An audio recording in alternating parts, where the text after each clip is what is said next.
They thought he was just another easy target, a quiet man alone in a diner. But when the bikers pushed too far, they learned the hard way. Some battles are over before they begin. The wind had a bite to it that afternoon as Marcus pulled his truck into the gravel parking lot of Joe's Diner, a worn-out roadside joint just off Route 66. The kind of place where time seemed to stall and strangers weren't always welcome. The open sign buzzed dimly against the dusty glass window, flickering with just enough life to signal it was still in business. A lone gas station stood nearby, its pumps rusted and forgotten. Marcus cut the engine, took a moment to glance at the diner, then grabbed his wallet and cap. Inside, the diner was exactly what he expected: checkered floors, vinyl booths splitting at the seams, and a jukebox in the corner that hadn't played a song in decades. The smell of burnt coffee and stale grease hung in the air like a bad memory. A waitress with tired eyes wiped down a counter that was already clean, muttering something to the short-order cook behind her. Marcus walked in, the bell above the door jangling loud enough to turn heads that lingered. There were no smiles, no polite nods, just stares. The kind of stares you feel before you see them. Curious, cautious, and heavy with something unspoken. At a corner table, a group of bikers Saturday draped in leather vests and dark sunglasses despite the dim lighting. Their laughter dropped into silence the moment Marcus entered. Unbothered, he adjusted his baseball cap, kept his shoulders relaxed, and headed for a booth near the window. He liked facing exits. Old habits die hard. The waitress approached him, her pen tapping nervously against her notepad. "What'll it be?" she asked, her voice flat. "Just a cheeseburger and fries," Marcus replied softly. "And a coffee. Black." The woman scribbled it down without looking at him, her eyes darting toward the bikers, who were now watching Marcus like hawks circling their prey. Marcus didn't engage. He just Saturday calm and still, tracing the rim of his coffee cup as if the room around him didn't exist. But it did exist, and it was getting louder. One of the bikers, a broad man with a thick beard and knuckles tattooed in black ink, leaned back in his chair, speaking loud enough for the whole diner to hear. "Well, would you look at that? Seems we got ourselves a tourist." The others snickered, low and guttural. Marcus ignored him. Beard Man wasn't done. "Hey, buddy, you deaf or just rude?" The waitress returned with Marcus's coffee, her hand trembling slightly as she placed it on the table. Marcus offered her a faint smile and a soft "thank you." It wasn't her fight. She didn't need to feel guilty for walking away. And she did just that. Fast. Marcus took a sip of his coffee. He didn't need to look up to know all eyes were on him now. The room had taken sides without him saying a word. Outside, a truck rumbled past, gravel crunching beneath its tires. Inside, the air thickened like the calm before a storm. The silence wouldn't last much longer, and Marcus knew it. The tension in the diner felt like a held breath. A moment stretched too thin. The bikers had stopped pretending. All eyes locked on Marcus, waiting for a response he didn't feel the need to give. "Maybe he's just shy," Beard Man jeered, his lips twisting into a smug grin. "Or maybe he's lost. Ain't much for his kind out here." That did it. A low, cruel laugh rolled through the group like a wave hitting rocks. The diner wasn't big, but in moments like this, it felt suffocating. Marcus took another slow sip of coffee, unbothered, as though he hadn't heard them. He didn't flinch, didn't twitch. If anything, he looked bored. That silence, his calm, only made them angrier. The scrape of a chair echoed loud as Beard Man pushed away from the table, boots thudding against the floor as he swaggered forward, his presence heavy. The others sat back, eager for a show. The waitress stood behind the counter, frozen, her eyes darting between Marcus and the advancing biker. Beard Man stopped just beside Marcus's booth, close enough that his leather vest reeked of sweat and cheap cigarettes. "Hey, I'm talking to you, boy."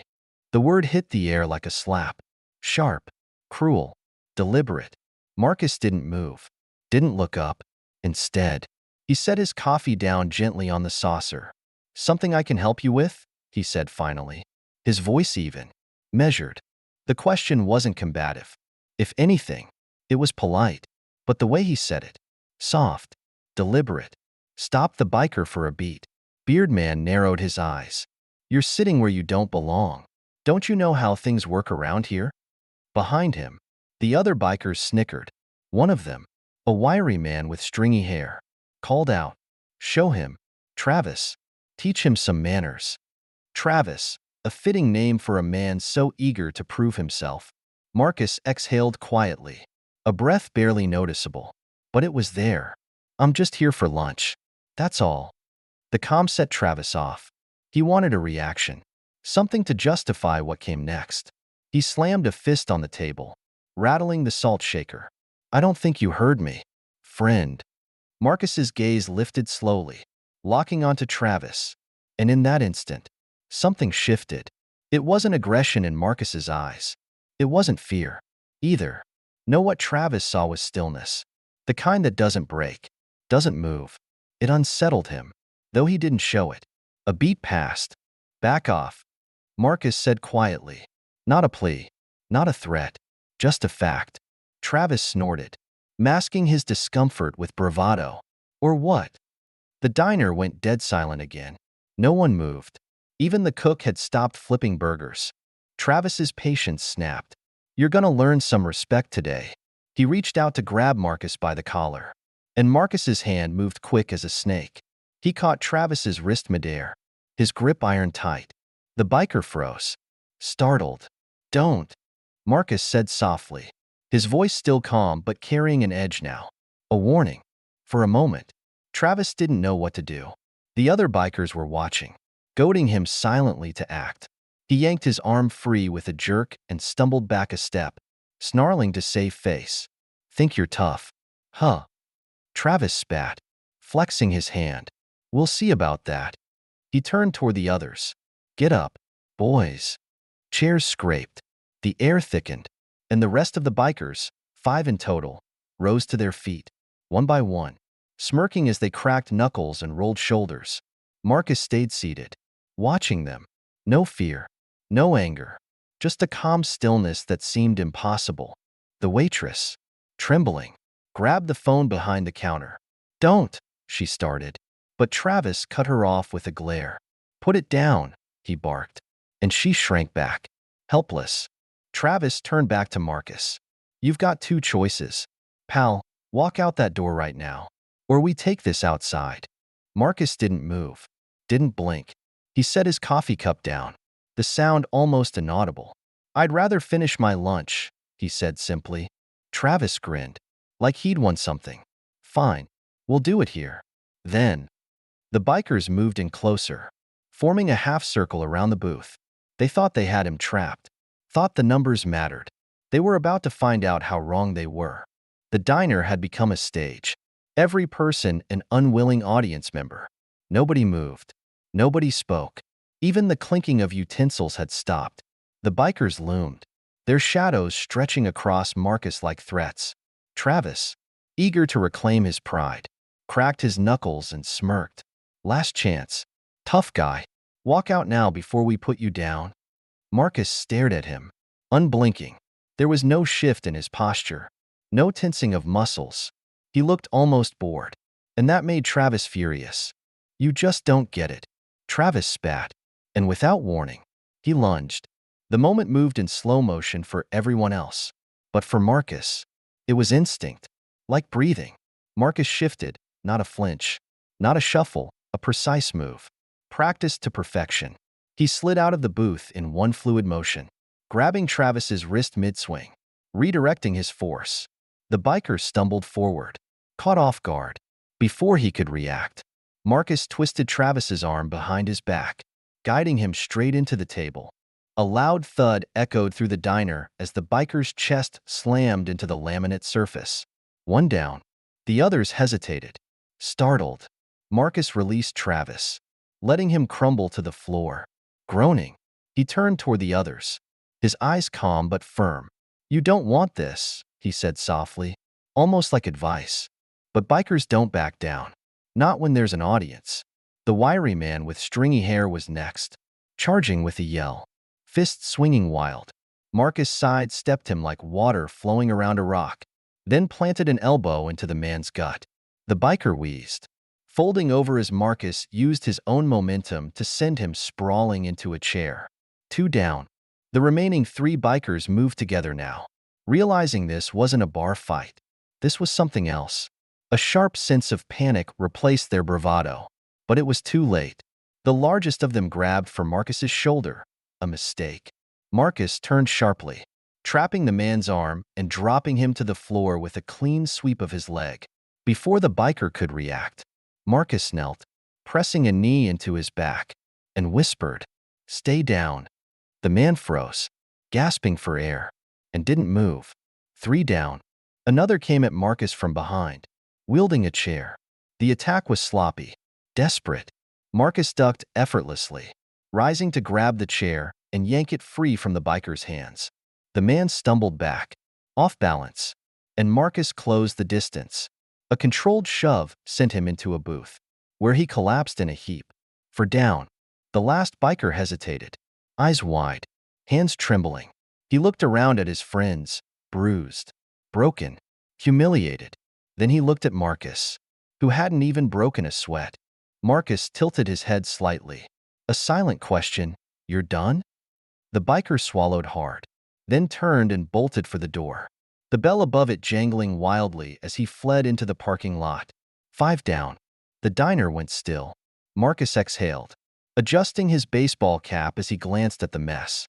The bikers groaned from the floor, too shocked or winded to get up. Travis, still slumped over the table, looked up with a mixture of pain and disbelief. Marcus looked him in the eyes and said softly, "I told you to back off." The silence that followed was deafening, but it wasn't the fight people would remember. It was what came next. The diner sat frozen. Nobody moved. The silence felt heavier than the fight itself. The waitress stood behind the counter, her hand still on the phone she never got the chance to use.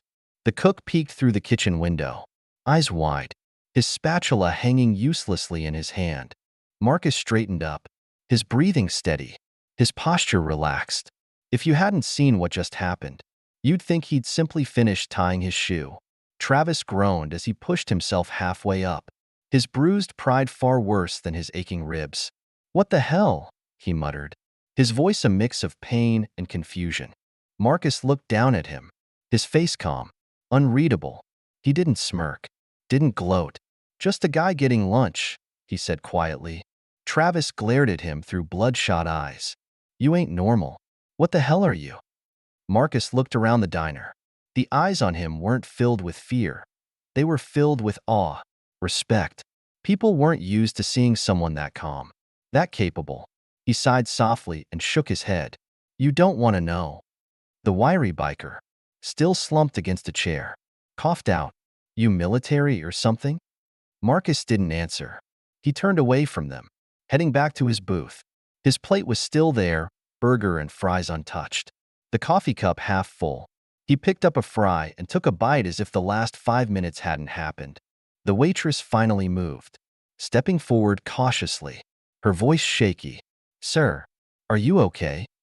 Marcus looked up and gave her a soft smile. "I'm fine, ma'am."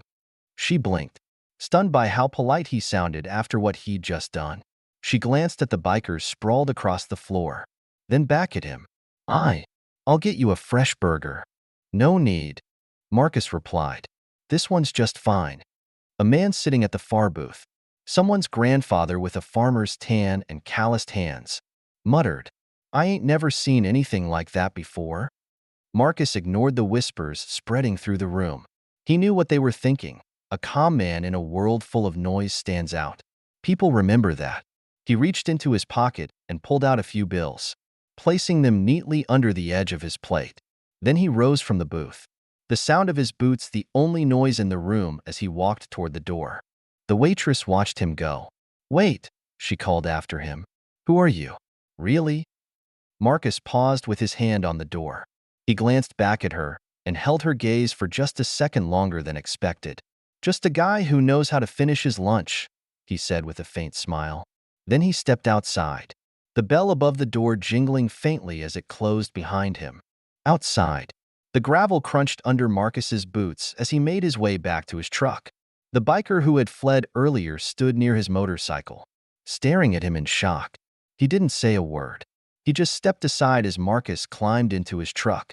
The engine roared to life, the sound breaking the stillness that had gripped the parking lot. Marcus put the truck in gear, glanced once in the rearview mirror at the diner and the people still standing inside watching him leave, then drove off down the empty road.